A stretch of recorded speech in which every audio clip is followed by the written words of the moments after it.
ओम लक्ष्मी नारायणाभ्यो नमः।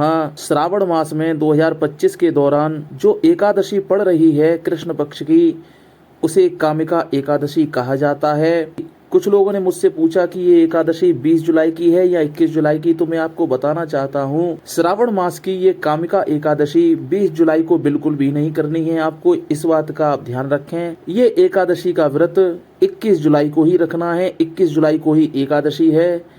इसी दिन व्रत उपवास के दौरान भगवान विष्णु का पूजन किया जाएगा। उनके मंत्रों का जाप भी आप कर सकते हैं, जो आपके लिए बहुत ही फायदेमंद और लाभदायक होगा। एक बात मैं बहुत ही महत्वपूर्ण मैं आपको बता दूं, जब भी आप भगवान विष्णु का पूजन करें, माता लक्ष्मी का भी पूजन आपको पूरे विधि विधान के साथ करना चाहिए, बिना किसी भेदभाव के। क्योंकि कुछ लोगों को मैंने देखा है, वो कहते हैं कि आज तो एकादशी है और भगवान विष्णु का पूजन किया जाता है, माता लक्ष्मी का पूजन तो करना ही नहीं चाहिए, ये तो हमारे रिवाज में है ही नहीं। तो ऐसी भूल, ऐसी सोच आप बिल्कुल भी ना करें।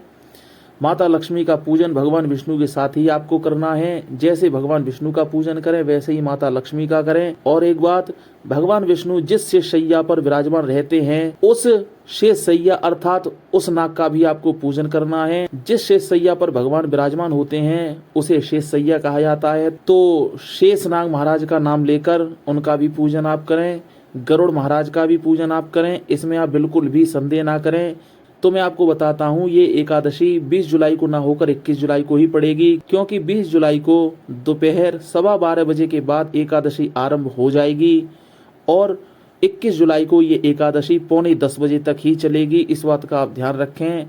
तो 21 जुलाई को व्रत आपको करना है।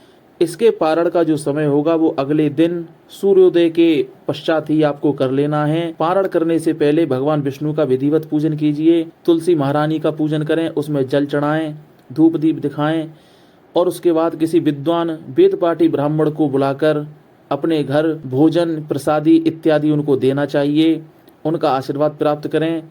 ऐसा यदि आप करते हैं तो भगवान विष्णु का आशीर्वाद आपको पूर्ण रूप से प्राप्त होगा, आपके सभी संकटों का नाश होगा। श्रावण मास की कृष्ण पक्ष की एकादशी कामिका एकादशी को जो भी व्रत करता है, उसे कुंभ के स्नान का फल मिलता है।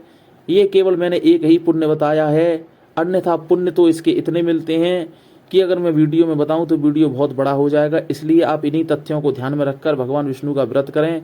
और एक बात और, जो अधिकतर लोग गलती करते हैं वो ये है, जब आपका एकादशी का पारण पूर्ण हो जाए, आरती हो जाए, तो हाथ में चावल और जल लेकर आपको अपना नाम लेना है और कहना है कि मैं संपूर्ण पूजन कर्म, व्रत का संपूर्ण पूजन कर्म भगवान विष्णु को समर्पित करता हूँ या करती हूँ। और यदि आप अपने पुरोहित से पूजन करा रहे हैं तो पुरोहित जी संकल्प बोलकर आपके पूजन का पूरा भाग भगवान विष्णु को समर्पित करा देंगे। अगर वो नहीं कराते तो आप उनसे कहिए। तो 21 जुलाई को ही आपको कामिका एकादशी का व्रत करना है। तो लक्ष्मी नारायण भगवान से हम ऐसी प्रार्थना करते हैं कि वो आपको सुखी संपन्न रखे। धन लक्ष्मी यश वैभव कीर्ति आपके यहाँ हमेशा बनी रहे। कुल वृद्धि, धन वृद्धि, वंश वृद्धि आपके यहाँ होती रहे।